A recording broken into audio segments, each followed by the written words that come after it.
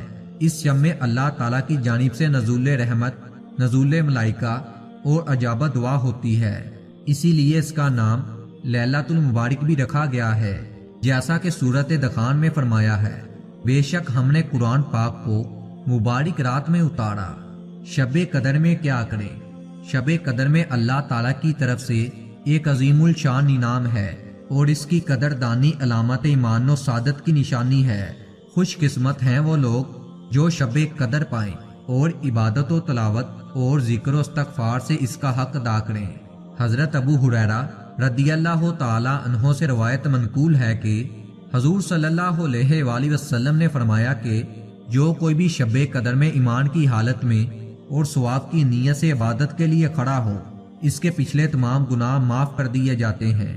اس روایت میں کھڑا ہونے سے مراد صرف نماز کا قیام ہی نہیں، بلکہ خواہ وہ نماز پڑھے یا تلاوت کرے یا ذکر و استغفار کرے اور تسبیح و تحلیل میں مشغول رہے، تمام عبادات اس میں داخل ہیں۔ شب قدر کی دعا کیا ہے؟ حضرت عائشہ رضی اللہ تعالی عنہا نے ایک بار حضور صلی اللہ علیہ وآلہ وسلم سے ایک سوال کیا کہ یا رسول اللہ صلی اللہ علیہ وآلہ وسلم، اگر مجھے کسی رات کے بارے میں یہ معلوم ہو جائے کہ یہ لیلۃ القدر ہے تو میں اس میں کیا کہوں، یعنی کہ میں اس میں کیا پڑھوں؟ آپ صلی اللہ علیہ وآلہ وسلم نے فرمایا کہ تم اس وقت یہ دعا پڑھو۔ دعا آپ کو اسکرین پر نظر آ رہی ہے۔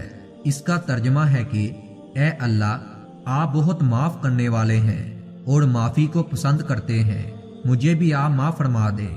حضور صلی اللہ علیہ وآلہ وسلم نے اس قدر جامعہ ترین دعا تلقین فرمائی کہ اس کی قبولیت کے بعد تمام مسائل خود بخود حل ہو جاتے ہیں۔ اگر اللہ تعالیٰ اپنے فضل سے کسی بندے کو معاف فرما دیں تو اس سے بڑھ کر اور کیا چاہیے؟ شب قدر عطا کیے جانے کا سبب کیا ہے؟ حضرت انس رضی اللہ تعالی عنہ سے حضور صلی اللہ علیہ وآلہ وسلم کا یہ ارشاد منقول ہے کہ شب قدر اللہ تعالیٰ نے میری امت کو عطا فرمائی، پہلی امتوں کو یہ نہیں دی گئی۔ شب قدر عطا کیے جانے کا سبب کیا ہے؟ امام مالک رحمۃ اللہ علیہ میں روایت ہے کہ حضور نبی کریم صلی اللہ علیہ وآلہ وسلم کو پہلی امتوں کی عمروں کا علم ہوا کہ ان کی عمریں بہت لمبی تھیں اور ان کے مقابلے میں میری امت کی عمریں بہت زیادہ کم ہیں، جس کی بنا پر میری امت کے لوگ پہلی امت کے ساتھ اعمال میں مساوی نہیں ہو سکتے۔ اس بات سے حضور صلی اللہ علیہ وآلہ وسلم کو صدمہ ہوا تو اللہ تعالیٰ نے آپ کو شب قدر عطا فرمائی کہ اس رات کی عبادت اور احیاء 1000 ماہ کی عبادت سے بہتر ہے۔ حضور ابن مسعود رضی اللہ تعالیٰ عنہ فرماتے ہیں کہ حضور صلی اللہ علیہ وآلہ وسلم نے صحابہ کرام رضی اللہ تعالیٰ عنہ کے سامنے بنی اسرائیل کے ایک ایسے شخص کا ذکر فرمایا جو اللہ تعالیٰ کی راہ میں مسلسل 1000 ماہ تک ہتھیار بند رہا اور جہاد کرتا رہا۔ صحابہ کرام رضی اللہ تعالیٰ عنہ کو یہ سن کر اس شخص پر بڑا رشک آیا۔ حق تعالیٰ نے اس کے عوض میں ان حضرات کو شب قدر عطا فرمائی اور سورہ قدر نازل فرمائی۔ بہرحال اس امت کو شب قدر بخشے جانے کا اصل سبب کچھ بھی ہو، لیکن یہ وہ عطا اور بخشش ہے جس میں جمہوری علماء کے قول کے مطابق پہلی امتیں محروم رہیں۔ اللہ تعالیٰ نے شب کی عظمت و برتری کو ظاہر کرنے کے لیے قرآن کریم کی ایک مستقل صورت نازل فرمائی۔ چنانچہ فرمایا گیا کہ ترجمہ، ہم نے اس کو اتارا شب قدر میں، اور تو نے کیا سمجھا کہ کیا ہے شب قدر؟ شب قدر بہتر ہے 1000 مہینے سے، اترتے ہیں فرشتے اور روح اس میں اپنے رب کے حکم سے ہر کام پر، ایمان ہے وہ رات صبح کے نکلنے تک۔ اس صورت میں اللہ تعالیٰ نے فرمایا کہ اور تو نے کیا سمجھا کیا ہے شب قدر؟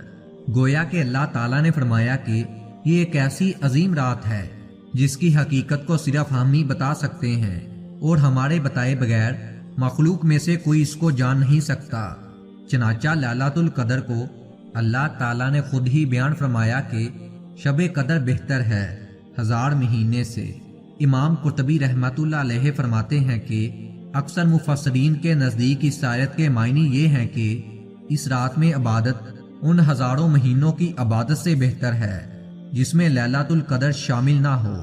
شب قدر میں فرشتوں کا نزول اس رات کی فضیلت کے لیے اتنا ہی کافی تھا کہ اس کو 1000 ماہ سے افضل اور بہتر قرار دیا گیا ہے، لیکن اس کی مزید عظمت کو ظاہر کرنے کے لیے فرمایا گیا ہے کہ ترجمہ اترتے ہیں فرشتے اور روح اس میں اپنے رب کے حکم سے ہر کام پر۔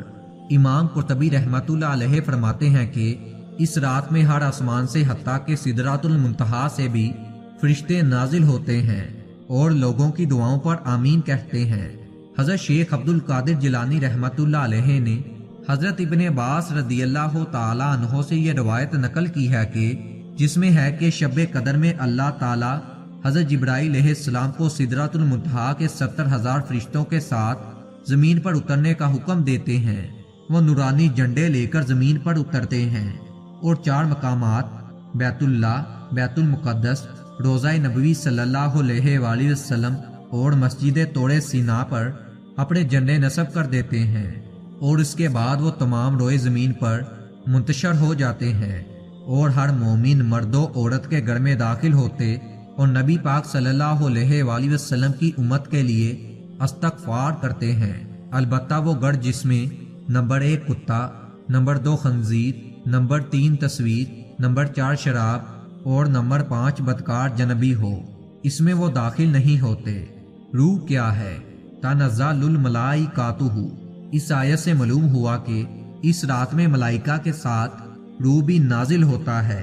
جمہوری مفسرین کے نزدیک اس سے مراد حضرت جبرائیل علیہ السلام ہی ہیں، لیکن امام کثیری رحمۃ اللہ علیہ فرماتے ہیں کہ وہ ملائکہ کی ایک خاص صف ہے جو باقی ملائکہ کے محافظ اور نگران ہیں، اور عام ملائکہ بھی ان کو اس رات کے علاوہ نہیں دیکھ سکتے جس طرح ہم ملائکہ کو نہیں دیکھ سکتے۔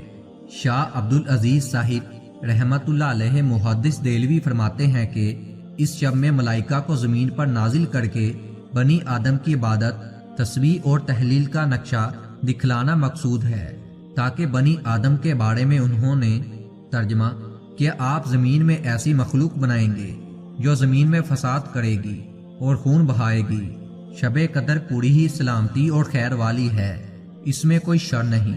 علماء رحمت اللہ علیہ فرماتے ہیں کہ سلام کے معنی یہ ہے کہ اس شب میں غروب و شمس سے طلوع و فجر تک ملائکہ مومنین کے لیے سلامتی کی دعا کرتے ہیں، اور یہ دعا و استغفار کا سلسلہ صبح صادق تک جاری رہتا ہے، جیسا کہ حق تعالیٰ نے فرمایا۔